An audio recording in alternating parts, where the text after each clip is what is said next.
इस देश की बेटी, इस देश में बेटियों को कन्या कहा जाता है। उसे लक्ष्मी, सरस्वती, माँ दुर्गा के रूप में देखा जाता है और नवरात्रा के दिनों में तो साक्षात उसे घर घर में पूजा जाता है। फिर क्या हो गया कि आज वह अपने अस्तित्व की लड़ाई लड़ रही है, वह अपने जीवन की भीख मांग रही है। अरे बेटी तो हर घर की शान है, उसी से घर में रोशनी है। बेटी तो घरों को जोड़ती है। तो आइए बेटियों के सम्मान में हम एक नाटक प्रस्तुत करने जा रहे हैं, जिसका शीर्षक है बेटी बचाओ बेटी पढ़ाओ। मीरा, ओ मीरा, तुमने मुन्ना को कहीं देखा क्या? पता नहीं सुबह सुबह कहाँ चला गया। अभी उसने कुछ खाया भी नहीं, दूध भी नहीं पिया और स्कूल जाने की तैयारी भी तो करनी है। नहीं माँ, मैंने तो मुन्ना को नहीं देखा। मैं तो सुबह से बर्तन ही धो रही हूँ। माँ, मुझे भी स्कूल जाना है। मुझे पढ़ना लिखना बहुत अच्छा लगता है। मेरा भी दाखिला स्कूल में करा दो ना माँ।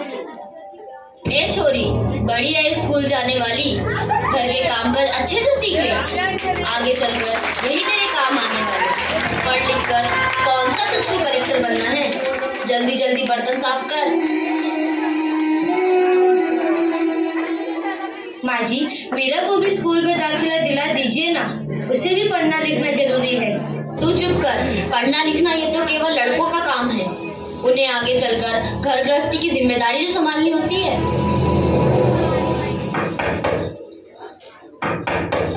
अरे क्या हो रहा है? कौन किसकी जवाबदारी संभाल रहा है? और हमारी मीरा बेटी क्यों रो रही है? देखिए ना डॉक्टर दीदी, दादी मुझे स्कूल ही जाने नहीं देती। कहती है तुझे पढ़ लिख कर क्या करना है, आगे चल के चूल्हा चौका ही तो संभालना है। अरे यह तो बहुत गलत बात है माँ जी। क्या आपको नहीं लगता कि हम बेटियां भी पढ़ लिख कर आगे बढ़े? आज समाज बहुत आगे बढ़ गया है माँ जी। आप किस दुनिया की बात कर रही हैं? हम 21वीं सदी में जी रहे हैं। मैं आज ही टीचर दीदी से बात कर मीरा का दाखिला स्कूल में कराती हूँ। और हाँ, मैं तो यहाँ इसीलिए आई थी कि मुन्ना को पोलियो ड्रॉप दिया कि नहीं। जगह जगह इसके कैंप लगे हैं। अच्छा हुआ बहन जी आप आ गए। अब मुन्ना को पोलियो ड्रॉप भी दे देंगे और मैं इसे स्कूल भी पहुंचा दूंगी। अच्छा मीरा, अब तुम रोना नहीं, तुम जरूर स्कूल जाओगी और एक दिन पढ़ लिख कर मेरी तरफ बहुत अच्छी डॉक्टर बनोगी। ठीक है बेटी? डॉक्टर के लिए ताली बजाइए। बहू, जरा एक गिलास पानी तो लाना। अभी रही बाबूजी।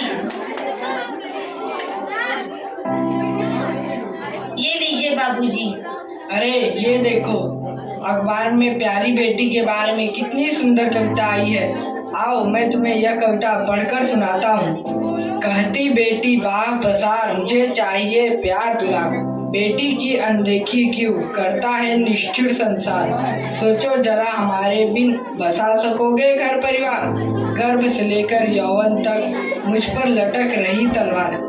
मेरी व्यथा वेदना का अब हो स्थायी उपचार। जब माई जग में न होगी तो तुम जन्म किससे पाओगे। जब बहन होगी घर आंगन में तो किससे रूठोगे, किसे मनाओगे। जब दादी नानी न होगी तो तुम्हें कहानी कौन सुनाएगा। जब कोई स्वप्न सुंदरी ही न होगी तो तुम किससे ब्याह रचाओगे। जब घर में बेटी ही न होगी तो तुम किस पर लाड लुटाओगे।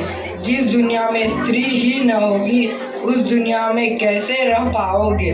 जब तेरे घर में बहू ही न होगी तो कैसे वंश आगे बढ़ाओगे। नारी के बिन जग सुना है, तुम ये बात कब समझ पाओगे। हाँ तो भाग्यवान, कैसी लगी यह कविता, है ना मजेदार? काहे की मजेदार कविता, मुझे नहीं आई पसंद। अरे कोई घर में है क्या? आइए आइए टीचर दीदी, हम आप ही का इंतजार कर रहे थे।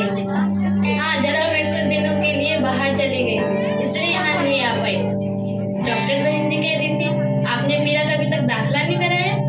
ये तो बहुत होनहार छात्रा है, हमेशा अच्छे अंक लेकर उत्तीर्ण होती है। हाँ मैं भी तो यही चाहती हूँ कि मीरा स्कूल जाए, खूब पढ़े, पर मेरी यहाँ सुनता कौन है। हाँ हाँ खूब पढ़ाओ लड़की को और बाहर भेजो। जब कुछ गलत सलत हो जाएगा ना तो मुंह छुपाने की भी जगह नहीं मिलेगी। अरे मेरा तो 10 बच्चों बारे में बाद में सोचेंगे। हाँ टीचर दीदी, हम मीरा को अवश्य स्कूल भेजेंगे। मैं उसे मेरे जैसा अनपढ़ नहीं रहने दूंगी, उसे खूब पढ़ाऊंगी। कल मीरा को तैयार रखना, मैं उसे लेने आऊंगी। क्यों दादाजी, सही कहा ना मैंने? हाँ हाँ बेटा, बिल्कुल सही कहा। मैं तो कब से कह रहा हूँ कि मीरा को भी स्कूल जाने दो। प्रणाम दादाजी। प्रणाम बेटा। जोरदार तालियां इनके लिए। क्या बात है, बहुत ही अच्छा।